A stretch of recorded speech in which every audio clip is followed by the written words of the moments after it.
All right, ladies and gentlemen, we are joined by Cody Jennings, owner of Jigmasters, friend of the program. Thanks again for coming on, Cody, for this special occasion. Yeah, this should be a pretty exciting lure drop we got going here. Yeah, so as of right now, as you guys are listening to this is the second half of the episode. It is official on the Jigmasters website right now. You can go and you can purchase the Jigmasters MicroBuzz. It is available. It is the lure that was designed to kind of be, I guess, the perfect option for the secret weapon that we're talking about in this episode, which is the BuzzGrub. So I want to break down each little part of this bait because I think it's one of those baits you look at, it's very simple, but there's a lot of small little components on it that I think I was probably maybe a little pain about too, because I wanted it to be perfect. There were these little things that I just wanted to improve on of what I was actually throwing. So the very first thing that I wanted to start with is the size of it itself. And so this thing comes in at, Cody, you can correct me if I'm wrong, I think it's like just over 3 inches looking at it, right? It's like almost 3.25. Yeah, so basically from the line tie to the bottom of the hook, you're not even 3.25. It's basically about 3 1/8 is where it measures out to be. So it's one of those things. You look at it, it's a very small bait for a reason. Again, and I think that's probably where maybe some of the challenges of making this bait I'll ask you about here in a second, because it is a lot to try and pack into a very small package. But let's start with the wire. So the wire itself, this was something I came to you with the one that I was using before we designed this. The wire was a big pain in my tail because it was one of those, it's a small lure. It's, 3/16 to an 8 ounce, depending on where you buy it from. If you're getting one of the ones that's already out there that you try and make do with this, but 2, 3, 4 fish, this thing's toast. So what kind of wire are folks looking at when they purchase this? Like what size, and what's the durability difference between this and probably what you're going to find in another brand? Yeah, so basically it's a 45 thousandths wire. For reference, kind of the other similar, not that there's many MicroBuzzes on the market, but the other similar ones, those are traditionally in the 30 thousandths wire range. And which those are, you can almost think those are more designed for, in all honesty, kind of more designed for like crappie and stuff. And very, very small bass, somebody out wading a creek per se, not like, like the Portage River by me. You might walk across the whole thing and not find a foot of water. It's not really a big fish area. It's just, more having fun around a pond or whatever. And the reason they do that is, well, it's a lot easier to pour that small wire when you're dealing with very minimal lead, and obviously that was where some of our design hurdles kind of came in play. But yeah, a 45 thousandths wire. You're talking stuff that theoretically would stand up to big old Florida strain bass. You're really starting to check into almost the musky size wire, believe it or not. Most of their wires 50 thou. Yeah, and that's what I was going to bring up too. I was actually going to ask you. It's funny you say that because I make my own musky bucktails, and it was the same thing, right? You feel this right out of the box. You're like, that's just not the wire I was expecting on this small of a package bait. So were there any issues on your end? Because again, all I know is what I asked you to make and the specs that I was kind of hoping for. But when you're actually going through and trying to design this, are there any hurdles that a wire this thick causes you while you're actually trying to make this for the first time? Yes and no. So one of the big things is always just how much lead you have forming around it. And when you're dealing with a, kind of a buzz bait or spinner bait setup, the part people kind of don't realize is the wire's not truly in line with the wire of the hook. There's a little bit of an offset because you basically have a loop in there, and then the spinnerbait line tie or the spinnerbait hook line tie fits into that loop. So basically you have a little bit of wire above and a little wire below for the actual arm of the bait. So when you're dealing with, relatively thick wire, it creates a little bit of hurdles on designing, but nothing's impossible, right? So then head design on this too, because you know me, right? I'm a big fan of your sled head, and I think that's where some of the inspiration of this probably comes from. But talk to me a little bit about the head design that we actually ended up. And again, some of these questions I sort of know the answer, but for folks listening, this head design that we ended up with, what's the purpose? What's the thought behind this design versus a traditional, ball head or something like that would go on this?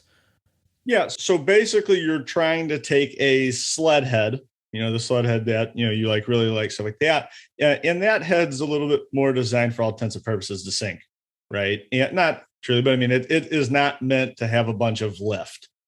But it cuts through the water very well. And so basically trying to take that same design and making it have some lift in the bait. Especially when we found out, hey, the target weight was more like an 1/8 ounce and we had to bump up to a 3/16. That extra weight, not that it sounds like that much, but when you're dealing with a small, compact 3-inch bait that, people might be fishing in a foot deep river, any extra lift we can get out of the head or other components throughout the bait, the better. The nice thing with the sled head is it has the naturally keel weighted bottom. So it's a little bit more bottom heavy, and then we taper upwards and put some, kind of almost freaking, radius into tapers going towards the top. You're doing that because you're getting some water dynamics basically to help you lift. And that's really the main purpose, so you can get a little bit heavier bait, but it's not, you don't have to fish it at Mach 10 to keep it up at the surface, right? You can kind of go between however you want to fish it. If you want to, crawl it across the surface or you want to burn it, it will do either. Funny you mention that too, because in the first half of this episode, as people are listening, you'll hear me talk about the way that I like to fish this more than anything is I like to wake it. I like that thing to be, the head and the grub to be fully submerged. That blade is just kind of leaving a little wake. I'm not burning this thing like normal. The cool part about this versus what I was using before that head was just like the most underwhelming oval shaped head ever, right? I think most people know what I'm talking about here. It's a Strike King mini buzz is what I was using before. And it's just kind of an oblong shaped head. And what that does, there's not a lot of weight in there anyway, right? When you're talking about 1/8 or 3/16 ounce. So what that head wanted to do is that head wanted to always be up beside, and you basically almost have at the top of the surface, the water, you have the blade and you have the head that are running almost side by side because that thing wants to lift so much. Where I like with this sled head that it does, at least the shape of the head is tending to keep it down below. So like you said, you can crawl it and you can kind of wake it without it coming up. You know how buzzbaits do sometimes, where it comes up right beside. And it's like, that's not what I want to do with this. You did a really good job of that, of having a head that will, like you said, kind of do best in both worlds. If you want to burn it, great. It'll go up to the top just like a normal buzzbait, but you can crawl this thing and you can keep that head down lower than the one I was using before. Yeah. And a big thing too, with actually keeping that head down below the surface and the grub as well, traditionally you're going to have a lot better hookup ratio. When that whole bait's on its side, I mean, it can get tough on actually getting true hookups, where now they actually have a nice target that's a little bit submerged. It's in line with everything. So the width of your bait is whatever, really for this bait, it's going to be like the width of your grub, right? Your grub is going to be a little bit fatter than the head typically, compared to if that thing's on its side, you're kind of fitting the blade and the wire gap and then the head of the target they're trying to hit. So this kind of gives them a nice target that you can fish and fish shallow. Like you said, wake it. Me personally, I understand that a lot. I throw buzz baits all the time. Now I'm typically throwing the larger ones. Now this might be a little game changer for me. We'll see what this year brings, but that was kind of how I designed the other buzz bait. I was like, I want a buzz bait that I can cast a mile, but I don't have to crank it 20 times to get it up to the surface and then burn it. I want to get that bait to where, I can crawl it, because that is, we always talk about this, right? Just the little tiniest differences on how somebody can fish a bait, especially on pressured waters, can make all the difference. So if everybody's freaking moving the bait at, let's just say I'm making up numbers here, but 5 feet per second, versus where maybe we can now fish it or somebody else can fish it at 1 to 2 foot per second, it's a totally different lure now. Yep. To those fish, so, and that, I find that very beneficial, and that's how I design a lot of my baits. And then the one mark I think you'll probably see for me too is, I know we've talked about it on this show before. For topwater, I'm a big believer in, like, you need a natural color, you need a dark color, and that's really all you need. Like, yeah, you can have 50 different colors of frog or 50 different colors of buzzbait or whatever, but at the end of the day, like, if you look in my box, you're going to see silver, and you're going to see black, or you're going to see some sort of natural and black. And that's all we did with this MicroBuzz, right? There's a silver and there's a black, and that's all you need. We didn't go at you with 50 different colors and 50 different versions of it or anything like that. For me personally, I think this is the only size you need, it's the only weight you need, and you've got your dark and you've got your silver too. So on the color side, as you guys are looking at the website, that's what you're going to see. Let's move on to the hook. The hook is something that I want to ask you about because I know you're a big hook nerd, right? You like to tinsel test, you like to do that kind of stuff, and you're very good, I think, about finding the best hook that gives anglers what they need. People get so caught up in like, oh, I need a Owner, I need a Gami, I need a whatever. It's like, at the end of the day, you can find hooks out there that are going to be darn good hooks for what you want, but will be cost effective, where you don't have to charge $8 for this bait because you went after some name brand hook that you think that people want. So what hook are people going to find in this, and why was it chosen? Yeah. So traditionally, when I go through my hook testing, I'll do Gamakatsu, I'll go through the owners, I'll get the trocars. I'll do a full gambit of a similar hook, and some of them, like there might not be a trocar hook for the specific, application.